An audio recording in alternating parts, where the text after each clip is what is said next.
Assalamualaikum warahmatullahi wabarakatuh. Perkenalkan, saya Ramadhani Syahputra, staf pengajar di program studi Teknik Elektro Fakultas Teknik Universitas Muhammadiyah Yogyakarta. Pada kesempatan ini, saya akan menjelaskan tentang pembangkit listrik tenaga surya.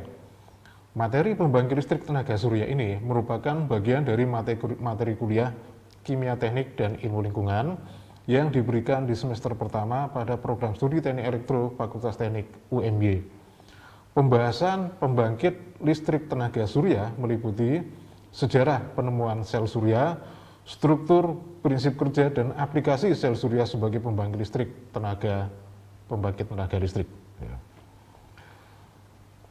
Nah, energi surya berdasarkan perhitungan astronomi bahwa jarak rata-rata matahari ke bumi adalah 1,495 kali 10 pangkat 11 meter dengan sudut kecenderungan 32 derajat.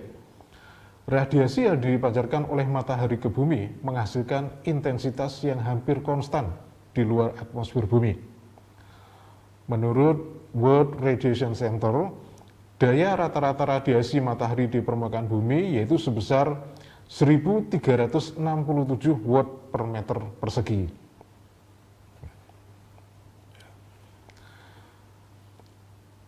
Terkait dengan radiasi surya atau radiasi dari sinar matahari, maka dapat kita lihat, dapat kita amati bahwa jarak matahari ke bumi tiap tahunnya sebenarnya adalah bervariasi, yaitu antara 1,47 kali 10 pangkat 8 km sampai dengan 1,52 kali 10 pangkat 8 km.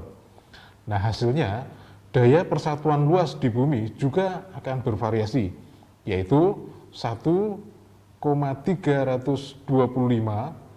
kW per meter persegi, dan hingga mencapai yang maksimalnya adalah 1412 watt per meter persegi. Nilai rata-ratanya disebut dengan konstanta matahari, yaitu 1367 watt per meter persegi. Atmosfer yang terdapat pada bumi akan mengurangi isolasi atau insulation ya dengan adanya pemantulan, penyerapan yaitu oleh ozon, uap air, oksigen dan karbon dioksida, serta pembiasan oleh molekul udara, partikel debu atau polusi. Pada cuaca cerah di siang hari, daya persatuan luas yang dicapai bumi yaitu 1000 watt per meter persegi di permukaan bumi. Sebagaimana kita lihat pada ilustrasi berikut ini adalah atmosfer yang menyelimuti bumi, kemudian ini adalah sang surya, ya, sinar matahari yang memberikan sinar matahari yang bisa dimanfaatkan radiasi di permukaan bumi. Terkait dengan durasi radiasi surya yang dapat dimanfaatkan di permukaan bumi untuk sebagai pembangkit energi listrik, maka dapat kita lihat, maka dapat kita amati di mana letak geografis di negara Indonesia kita ini. Indonesia yang terletak di wilayah tropis, dilewati garis khatulistiwa, menjadi anugerah besar terkait dengan energi surya. Sepanjang tahun, mulai pukul 6 pagi hingga pukul 18 sore, wilayah Indonesia terdapat radiasi atau mendapatkan paparan radiasi dari sinar surya. Radiasi surya yang efektif yaitu terjadi pada pukul 9 pagi hingga pukul 15 atau pukul 3 sore. Nah, sebagaimana kita lihat, ini adalah durasi dari insolation matahari atau sang surya yang dimulai terbit pukul 6 dan terbenam pukul 18 atau pukul 6 sore. Nah, tapi yang paling efektif adalah pukul 9 pagi sampai dengan pukul 3 sore. Ya, ini untuk pemanfaatan energi surya sebagai pembangkit energi listrik, ya, memanfaatkan nanti sel surya fotovoltaik. Nah, kita membahas tentang sel surya. Sel surya atau photovoltaic adalah device atau piranti yang mampu mengkonversi langsung cahaya matahari menjadi energi listrik. Teknologi sel surya sebenarnya sudah ada sejak tahun 1836 oleh fisikawan Prancis yang bernama Alexander Edmond Becquerel. Nah, kemudian tahun 1876 William Giles Adam dan Richard Evans Day menemukan bahwa selenium dapat menghasilkan energi listrik apabila terkena sinar tertentu. Pada tahun 1904, Albert Einstein meneliti solar cell dan menamakan percobaan tersebut dengan efek fotolistrik. Selanjutnya pada tahun 1941, Russell Ohl berhasil mengembangkan teknologi panel surya sekaligus mematenkan produksinya. Nah, sehingga sampai sekarang kita dapat menemukan ya, di banyak tempat bahwa sel surya telah diproduksi secara massal dan juga telah banyak diaplikasikan dalam berbagai bidang terkait dengan energi listrik. Nah, terkait dengan struktur sel surya dapat kita lihat, dapat kita pahami bahwa sel surya terdiri dari beberapa bagian, yaitu ada substrat atau metal backing, yaitu material yang menopang seluruh komponen sel surya. Nah, struktur selanjutnya adalah material semikonduktor yang merupakan inti dari sel surya. Nah, struktur yang lain atau struktur selanjutnya adalah kontak metal atau kontak grid, yaitu material konduktif transparan sebagai kontak negatif. Struktur lainnya adalah lapisan anti-reflektif, yaitu lapisan tipis material dengan indeks refraktif optik antara semikonduktor dan udara yang menyebabkan cahaya dibelokkan ke arah semikonduktor. Nah, tentunya kalau kita lihat, lapisan ini bermanfaat untuk meningkatkan efisiensi dari sel surya itu sendiri. Dan yang selanjutnya atau yang terakhir adalah enkapsulasi atau cover glass, yaitu enkapsulasi untuk melindungi modul surya dari hujan dan atau kotoran. Nah, lapisan ini tentunya untuk melindungi sel surya dan juga untuk membuatnya menjadi usianya atau usia pakainya menjadi lebih lama sehingga dapat dipergunakan untuk jangka waktu yang panjang. Nah, prinsip kerja dari sel surya itu sendiri dapat dijelaskan sebagai berikut. Nah, sel surya terdiri dari material semikonduktor tipe N, yaitu elektron, dan tipe P yang mengandung hole, yang disatukan membentuk PN junction. Medan listrik terbentuk saat matahari menyinari sel surya. Nah, cahaya diserap di zona sambungan antara tipe P dan tipe N. Nah, menyebabkan dalam hal ini adanya medan listrik kemudian yang disinari oleh matahari atau sang surya, maka akan menyebabkan elektron menjadi bebas.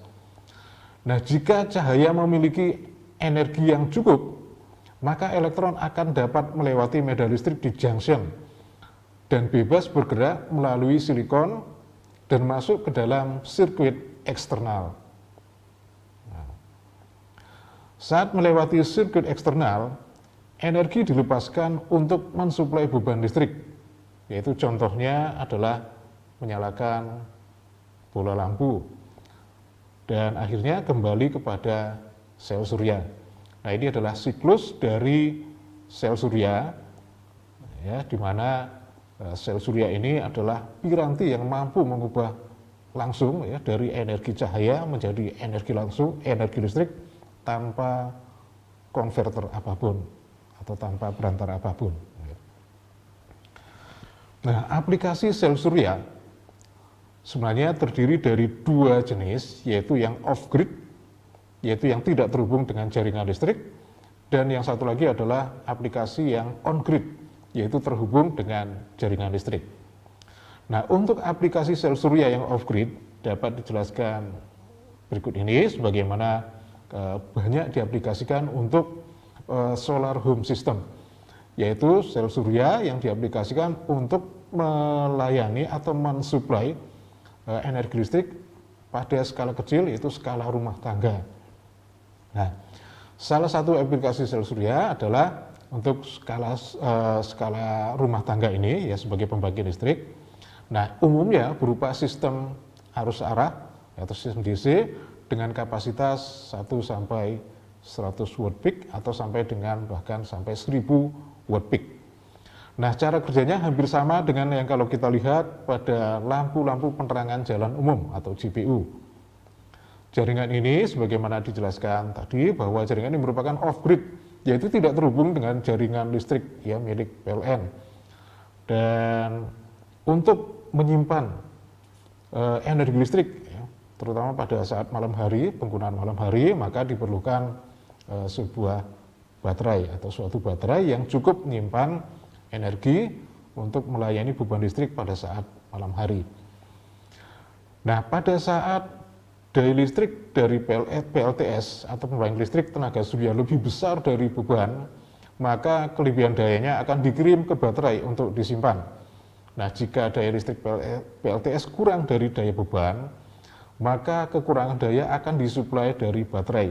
Nah, demikian ini adalah kita lihat bagaimana fleksibilitas dari suatu sistem solar home system, yaitu yang aplikasi dari sel surya untuk melayani beban listrik yang dalam skala kecil, yaitu skala rumah tangga. Nah, selanjutnya adalah aplikasi sel surya untuk sistem on-grid, yaitu yang terhubung dengan jaringan listrik. Ya, biasanya jaringan distribusi daya listrik. Aplikasi sel surya on-grid biasanya dalam sistem PLTS untuk skala besar, yaitu untuk skala lebih dari 100 kW peak yang telah diterapkan di berbagai daerah di Indonesia. Contohnya adalah di Bali dan Kupang. Sistem PLTS ini dijelaskan dengan skema Individual Power Producer, yaitu IPP berdasarkan Feed-in Tariff atau FIT. Nah, sistem PLTS ini terhubung langsung dengan jaringan PLN melalui solar inverter skala besar. Daya dari PLTS akan selalu masuk ke jaringan selama jaringan memadai untuk dilakukan sinkronisasi. Nah, ini adalah skema dari pembangkit listrik tenaga surya yang di-on-gridkan dengan suatu jaringan ya, umumnya jaringan distribusi daya listrik. Nah, di mana sebelum masuk atau sebelum disinkronisasikan dengan jaringan grid atau jaringan distribusi daya listrik, maka dibutuhkan adanya inverter atau power inverter atau inverter daya yang harus di mana tegangan keluaran dari inverter ini adalah tegangan AC atau tegangan bolak-balik ya, di mana tegangannya harus sesuai dengan tegangan jaringan inverter yang akan disinkronisasi. Demikian penjelasan mengenai pembangkit listrik tenaga surya yang meliputi sejarah penemuan sel surya, struktur, prinsip kerja, dan aplikasi sel surya sebagai pembangkit tenaga listrik. Terima kasih pada mahasiswa atas perhatiannya. Semoga bermanfaat. Billahi taufiq wal hidayah. Wassalamualaikum warahmatullahi wabarakatuh.